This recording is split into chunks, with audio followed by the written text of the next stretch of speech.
Thank you for watching, liking, commenting, sharing, and subscribing right now. Today, it finally happened. Apple announced the iPad mini. Every inch an iPad. It's an iPad, except it's smaller. The full iPad experience, same resolution, although, that being said, a lower PPI, or pixels per inch. 7.9-inch display, over 275,000 apps already optimized for the iPad resolution.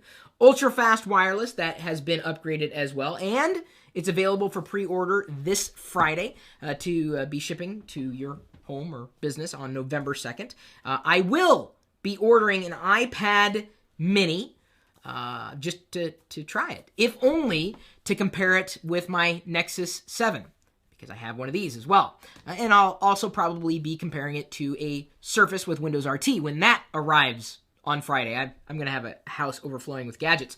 This is a big news for a lot of you who have been waiting for a screen that was larger than an iPhone or an iPod's, but smaller than an iPad's. You get the iPad mini.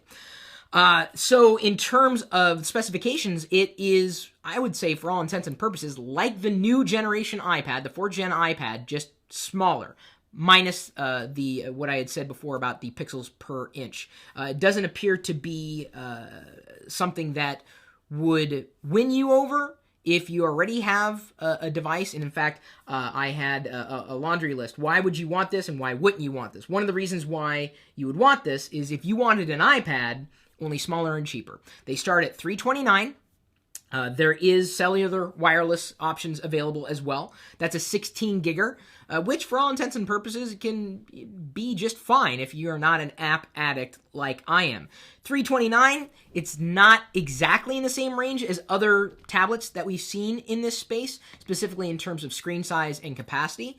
I'm very careful when I reference raw speed of the processor, because without an optimized experience between the hardware and the software, you could have the fastest processor, but just a crappy experience in general. I'm not saying that there are crappy experiences out there, because remember, crappy is relative.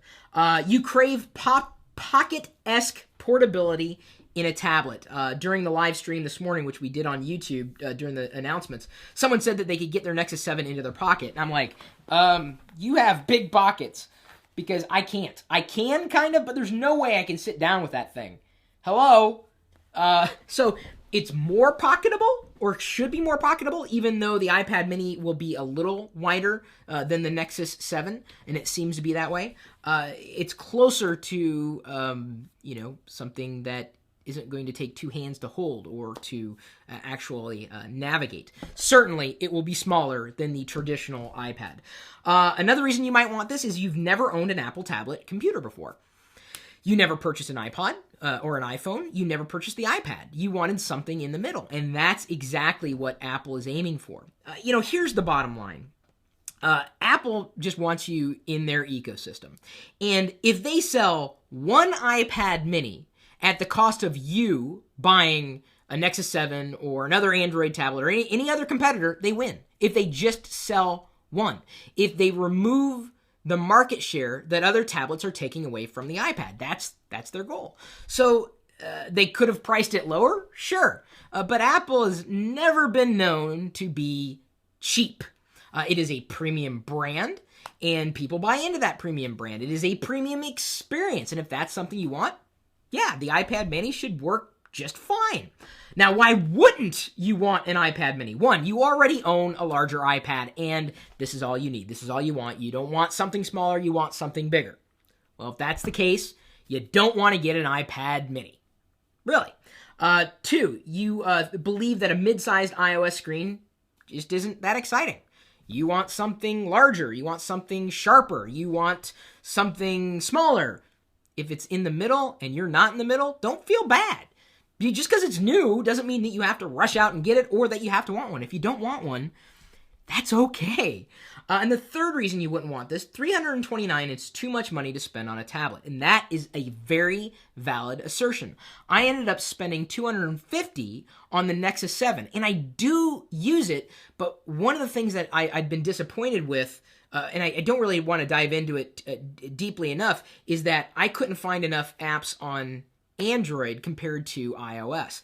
But again, as I spoke to in another video about the iPad experience, there are many options which you can choose from on iOS. And that's a part of what you're buying into. Not just the hardware. You're buying potentially into a wider array of applications being available for the hardware that you decided to purchase. And that does come, unfortunately, at a price. $329, maybe too much money. $250 may have been your threshold. Don't feel bad. They chose the price. Will people buy it? That remains to be seen. I think they're going to be hot sellers. It's going to be interesting to see what sells the most this holiday season in terms of the tablet space. Are we going to see cheaper tablets sell more? Are we going to see more expensive tablets sell more? Or are we going to see tablets that are right in the middle sell the most? Remains to be seen. So I will be getting one. It'll be on order. I will be unboxing it live when it does arrive here at the Gnomestead live on YouTube, so stay tuned for that. By the way, are you going to get one?